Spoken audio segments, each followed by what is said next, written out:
Les discours émouvants du président de la République ce 15 novembre 2025 lors du 9e sommet de la CURGL à Kinshasa. Excellences, Messieurs les chefs d'État et représentants des chefs d'État, Monsieur le secrétaire exécutif de la Conférence internationale sur la région des Grands Lacs, Mesdames et Messieurs les ministres, distingués invités, Mesdames et Messieurs, au nom du peuple congolais, je vous souhaite chaleureusement la bienvenue à Kinshasa, capitale de la République démocratique du Congo et terre d'hospitalité, à l'occasion de ce 9e sommet de la Conférence internationale sur la région des Grands Lacs, la CIRGL, placé sous un thème qui nous engage tous, à savoir consolider la paix, la stabilité et le développement dans la région des Grands Lacs. Permettez-moi d'abord de rendre un hommage appuyé à son Excellence M. João Manuel Gonçalves Lourenço, président de la République d'Angola, président sortant de la CIRGL et président en exercice de l'Union africaine, pour son leadership éclairé et la constance de son engagement au service de la paix et de la stabilité dans la région.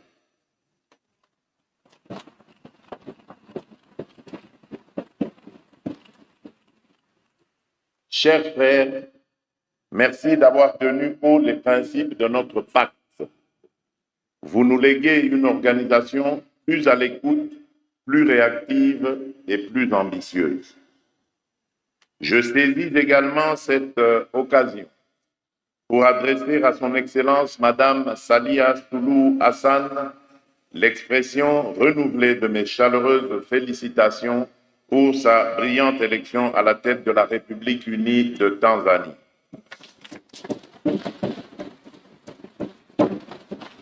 Je remercie l'ensemble des partenaires de notre organisation d'avoir répondu présent à notre invitation et pour leur accompagnement constant des efforts de paix, de sécurité et de développement dans notre région.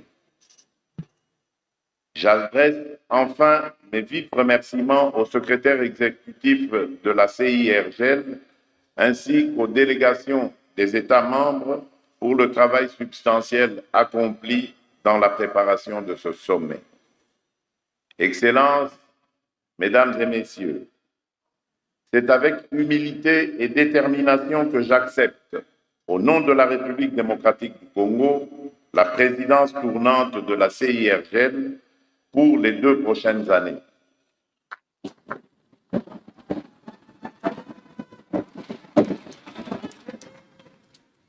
Cette confiance nous honore et nous oblige. J'exercerai cette responsabilité dans un esprit d'écoute, d'impartialité et d'efficacité, en comptant sur l'appui de l'ensemble de mes pairs et singulièrement sur celui de la Troïka. Notre région reste confrontée à des défis que nous connaissons trop bien. Persistance des conflits et des actes d'agression, déplacement massif de population, violence sexuelle, fragilité économique, déficit d'infrastructures transfrontalières, exploitation et commerce illicite des ressources naturelles. Ces maux ne sont pas une fatalité. Ils appellent une volonté politique plus affirmée, une solidarité régionale renouvelée et une responsabilité réellement partagée. Le pacte sur la stabilité, la sécurité et le développement de 2006 demeure le socle de notre communauté. Il est temps d'en accélérer l'application intégrale du protocole de non-agression et de défense mutuelle à la coopération judiciaire, en passant par la lutte contre l'exploitation illégale des ressources naturelles et la mise en œuvre du programme d'action pour l'intégration économique. Il n'y aura pas de paix sans justice, pas de stabilité sans sécurité partagée, pas de développement sans intégration réelle. Notre mandat sera, disons, 1. La réforme institutionnelle de la CIRGL, 2. Le rétablissement et la consolidation de la paix, de la sécurité et de la stabilité régionale, 3. Le renforcement de la coopération judiciaire, 4. Le renforcement de la lutte contre l'exploitation et le commerce illicite des ressources naturelles au travers d'un programme effectif de traçabilité des minerais, 5. L'intégration économique régionale. Excellences, Mesdames et Messieurs, le temps nous presse d'agir pour faire de la région des Grands Lacs un véritable espace de paix, de sécurité et de développement. Notre présidence sera intransigeante sur les principes souveraineté, intégrité territoriale, non-agression, refus de tout appui aux groupes armés et résolument ouverte au dialogue en vue des solutions politiques et durables, inclusives des femmes, des jeunes, des autorités locales et des communautés. Elle sera impartiale mais exigeante. Nous n'opposerons plus la sécurité au développement, la souveraineté à l'intégration, la justice à la réconciliation. Nous choisirons tout à la fois avec méthode, courage et loyauté. Que ce 9e sommet marque le renouvellement de nos engagements et l'entrée dans une phase d'exécution accélérée du pacte qui nous lie. Je déclare ainsi ouverts les travaux du 9e sommet ordinaire de la Conférence internationale sur la région des Grands Lacs. Je vous remercie. À Kinshasa, Félix Tshisekedi a succédé à l'Angola Joao Lourenço à la présidence tournante de l'organisation pour un mandat de 2 ans. Ce sommet est placé sous les thèmes consolidant la paix, la stabilité et le développement dans la région de Grands Lacs. Bonsoir, chers spectateurs de POCAP Social TV. Avant de continuer, n'oubliez pas de liker et de partager cette vidéo. Compte rendu de la 67e réunion du Conseil des ministres. Le président de la République, chef de l'État, Félix Antoine Tshisekedi Tshilombo, a présidé ce vendredi 14 novembre 2025 à la Cité de l'Union africaine, la 67e réunion ordinaire du Conseil des ministres. 5 points étaient inscrits à l'ordre du jour, à savoir 1. Communication du président de la République, chef de l'État. 2. Point d'information.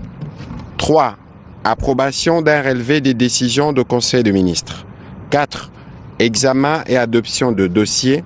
Et 5. Enfin, examen et adoption de textes. Bien avant de livrer sa communication aux membres du Conseil, le président de la République a tenu à féliciter chaleureusement nos 11 nationales pour la belle performance de la soirée d'hier au Maroc avec la victoire sur le Cameroun qui nous donne des perspectives pour les prochains matchs dans le cadre de la qualification de la Coupe du Monde. Il a appelé toute la nation à se mobiliser et à apporter les soutiens souhaités à nos 11 nationaux qui portent le couleur de la République démocratique du Congo en vue d'une qualification au mondial qui s'annonce. Revenant sur sa communication, le président de la République est revenu sur sa participation à la conférence de soutien à la paix et à la prospérité dans la région de Grands Lacs tenue le 30 octobre 2025 à Paris. Cette rencontre déterminante a permis de remettre la crise dramatique dans l'est de notre pays au cœur de priorités internationales et de mobiliser d'importantes ressources pour répondre à l'urgence humanitaire. Grâce à l'action résolue menée par la délégation congolaise, nos partenaires ont annoncé une enveloppe globale de 1,5 milliard d'euros destinée en priorité aux populations du Nord et du Sud Kivu. Parmi ces contributions majeures figurent celles des États-Unis d'Amérique avec 129 millions de dollars, 129 millions d'euros pour l'Union européenne ainsi que les engagements renouvelés de plusieurs autres pays, notamment la France, l'Allemagne, le Royaume-Uni, la Belgique, le Canada ou le Japon. Les institutions financières internationales et les agences du système des Nations Unies ont également confirmé leur appui dans ces contextes de souffrance extrême. L'une des décisions importantes prises à Paris concerne entre autres la réouverture partielle de l'aéroport de Goma pour uniquement des vols humanitaires de jour d'ici la fin de cette année. Cette mesure est cruciale pour briser l'isolement des populations, permettre l'accès des humanitaires et accélérer l'acheminement des secours. À cet égard, le président de la République a enjoint les membres du gouvernement concernés, sous la coordination de la Première ministre, à se mobiliser sans délai, notamment le ministre d'État, ministre du Plan et de la coordination de l'aide au développement, qui doit veiller à la gestion rigoureuse des financements mobilisés et à leur orientation rapide vers les besoins prioritaires. La ministre d'État, ministre des Affaires étrangères, ainsi que le ministre de l'Intégration régionale ont été chargés de poursuivre les échanges avec les États partenaires et les organisations internationales afin de finaliser les modalités pratiques des engagements pris à Paris et d'assurer les suivis diplomatiques requis. La ministre d'État, ministre des Affaires sociales, est appelée à préparer, en collaboration avec les partenaires, un plan d'intervention d'urgence destiné à renforcer l'assistance aux populations déplacées. Concernant spécifiquement la réouverture humanitaire de l'aéroport de Goma, le président de la République a formellement instruit les vice-premiers ministres de l'Intérieur et du Transport, ainsi que celui de la Défense, de travailler de manière conjointe afin de créer les conditions sécuritaires et logistiques nécessaires. Cette coordination devra intégrer les recommandations du CICR, notamment en matière de protection des aéronefs, des circulations des humanitaires et des garanties de sécurité. Un rapport d'étape est attendu régulièrement par l'entreprise de la Première ministre sur l'état d'avancement des actions envisagées. Le deuxième point de la communication du président de la République a porté sur le respect des règles environnementales par les exploitants miniers, industriels et autres opérant en République démocratique du Congo. Le président de la République suit avec une très grande préoccupation la situation consécutive aux graves manquements aux obligations environnementales. Le gouvernement congolais a ordonné la suspension de toutes les motions de défiance et répétitions visant le gouverneur et le membre du bureau des assemblées provinciales. Cette décision s'inscrit dans une lettre officielle numéro 2748/10/2025 du directeur du cabinet de la présidence sur l'instruction de Tshisekedi. Le vice-premier ministre Jacques Chabani a demandé au bureau des assemblées provinciales d'adopter une résolution formalisant la suspension. Objectif déclaré: garantir la cohésion nationale et le développement intégral dans un contexte de forte instabilité sécuritaire, notamment à l'Est. Le moratoire dans le site Kivu, la diaspora de Loulingué a salué la mesure du moratoire, disant que certaines motions étaient manipulées et visaient à déstabiliser les exécutifs provinciaux. Le moratoire porte aussi sur les recommandations, pas seulement les motions, ce qui élargit la portée de la suspension. Certains élus provinciaux et opposants critiquent cette mesure comme une ingérence du pouvoir central dans l'autonomie provinciale. Selon eux, cela violerait la Constitution et la loi de la décentralisation. Le président d'Assemblée provinciale demande qu'on aille au-delà d'une simple suspension. Ils veulent analyser les causes profondes des tensions, mauvaise gestion, manque de contrôle, retard des salaires, etc. Par exemple, certains présidents provinciaux disent que leurs assemblées ont des arriérés de salaire de plusieurs mois, jusqu'à 7 mois selon une source. La lettre de la présidence dit que de tendance à déstabiliser les institutions provinciales persiste en dépit de l'acte. Le président d'Assemblée demande donc une réflexion plus profonde, pas juste un moratoire.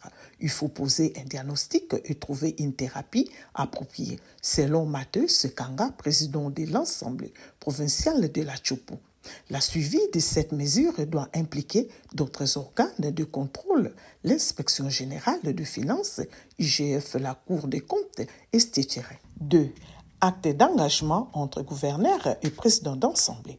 Selon certaines sources, un acte d'engagement a été signé entre le président des assemblées provinciales, le membre de leur bureau et le gouverneur. Cet engagement institutionnalise le moratoire. Il ne s'agit pas juste d'une directive, mais d'impact. Malgré cela, le gouvernement affirme que certaines provinciales continuent de menacer de motions. 3. Réouverture de l'aéroport de Goma. L'aéroport de Goma, Nord-Kivu, doit rouvrir à des fins humanitaires d'ici fin 2025. Cela correspond à 2 annonces politiques récentes. La première ministre indique que cette réouverture doit être sous l'autorité des institutions nationales. Le cadre doit être sécurisé, coordonné pour garantir la continuité de l'aide humanitaire et la protection des civils. Selon certains rapports, cette réouverture est considérée comme stratégique pour la chaîne humanitaire, mais elle doit être faite dans un cadre sûr pour éviter des risques supplémentaires. Lors d'une conférence sur la paix dans les Grands Lacs à Paris, Emmanuel Macron a évoqué le financement pour la réouverture de l'aéroport de Goma, ce qui montre que des partenaires internationaux sont indiqués. La situation sécuritaire dans l'Est, notamment liée aux rebelles comme le M23, rend la réouverture compliquée. Certains voient des implications politiques, réaffirmation de la souveraineté, contrôle territorial.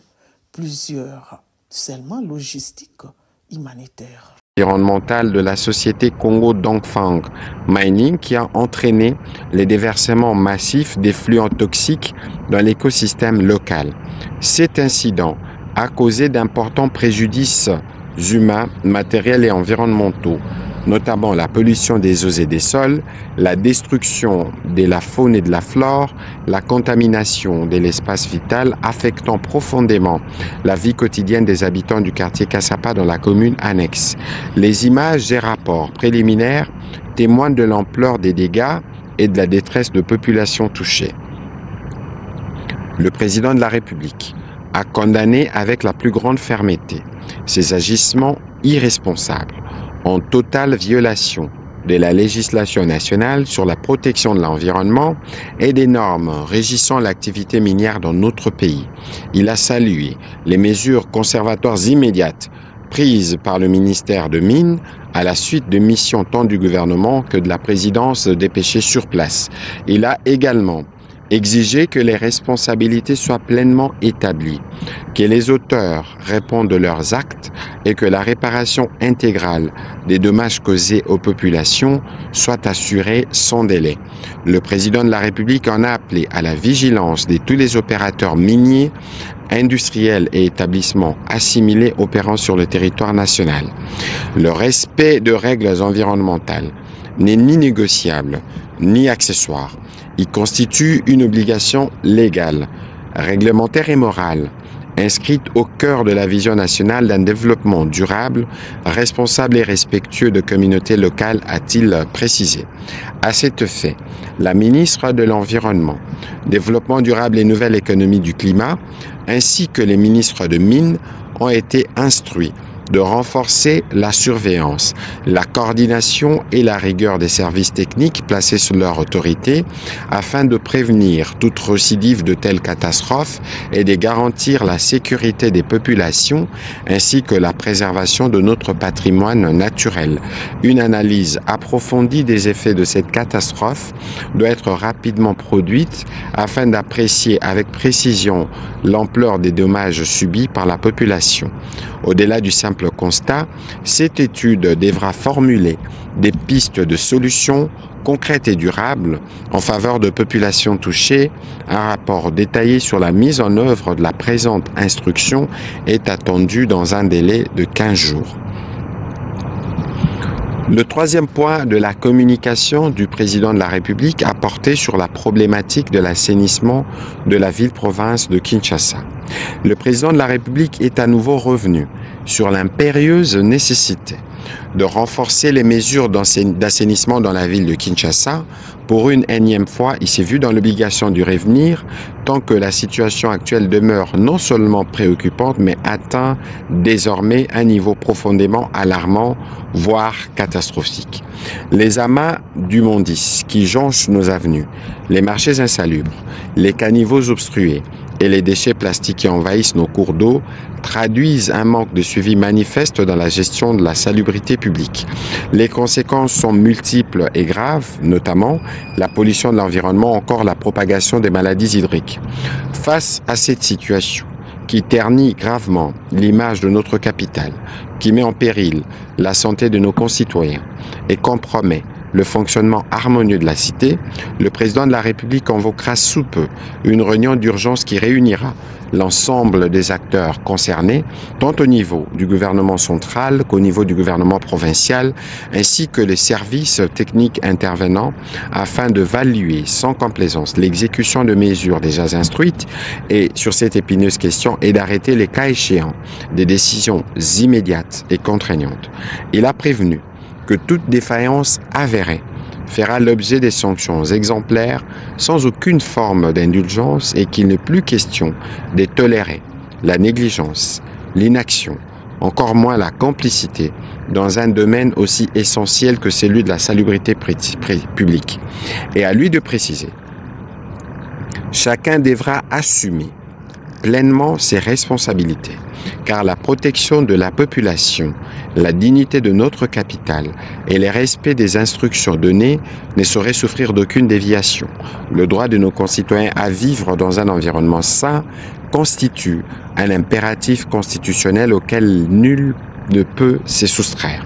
Le président de la République attend veiller personnellement à ce que ceci soit pleinement respecté, car il en va de la responsabilité de l'État d'assurer un cadre de vie digne et sécurisé pour tous. Le dernier point de la communication du président de la République a porté sur la persistance de la déstabilisation des institutions provinciales. Le président de la République a exprimé avec la plus grande fermeté sa profonde préoccupation face à la recrudescence d'actes de déstabilisation observés au sein de plusieurs institutions provinciales de notre pays. Ces tensions, matérialisées par des motions souvent intempestives et infondées contre le gouvernement ou les assemblées provinciales, compromettent gravement la stabilité de nos entités territoriales. Au cours de sa communication à la 44e réunion du Conseil des ministres, le président de la République avait appelé à l'adoption de mesures concrètes pour contenir ces crises récurrentes. Il a salué à cet égard les efforts du gouvernement à travers le vice-premier ministre, ministre de l'Intérieur, dont l'action a notamment permis la signature d'un acte d'engagement par les présidents des assemblées provinciales, les membres de leurs bureaux respectifs ainsi que les gouverneurs de province instituant un moratoire sur les motions de défiance visant les exécutifs provinciaux. Cependant, malgré ces avancées, la situation continue de se détériorer dans plusieurs provinces. Cette dérive est inacceptable car elle sape le fonctionnement régulier de l'État et menace les aspirations légitimes de nos populations à la paix et au développement. Des informations concordantes lui parvenues font état des manœuvres de déstabilisation orchestrées depuis Kinshasa par certains leaders politiques ou autorités morales qui manipulent les élus provinciaux pour satisfaire des intérêts partisans contre les développements de la République démocratique du Congo. Le président de la République a affirmé avec gravité que cela doit cesser immédiatement. La République ne peut tolérer que des ambitions personnelles ou des calculs politiciens prennent en otage la gouvernance provinciale et au-delà le pays. Les institutions provinciales ne doivent plus être instrumentalisées comme espace de marchandage ou de pression entre acteurs politiques. En conséquence, il a chargé les vice-premiers ministres, ministres de l'Intérieur, ainsi que les services d'intelligence habileté de renforcer les mécanismes de suivi, d'alerte et de prévention afin de détecter et de neutraliser toute tentative d'ingérence ou de manipulation, et ceci sans museler tout droit ou expression démocratique. Les présidents de partis politiques et le président de la République a demandé aux élus provinciaux de se conformer rigoureusement à la Constitution, aux lois de la République et à l'acte d'engagement qu'ils ont librement signé. Enfin, il a mis en garde tous ceux qui s'adonneraient à l'organisation, au financement ou à l'incitation à la déstabilisation des institutions.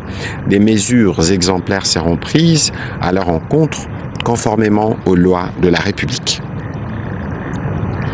Dans la suite de la communication du président du recensement, à propos, elle a présidé le jeudi dernier la réunion de la Commission nationale du recensement conformément aux orientations du président de la République visant l'accès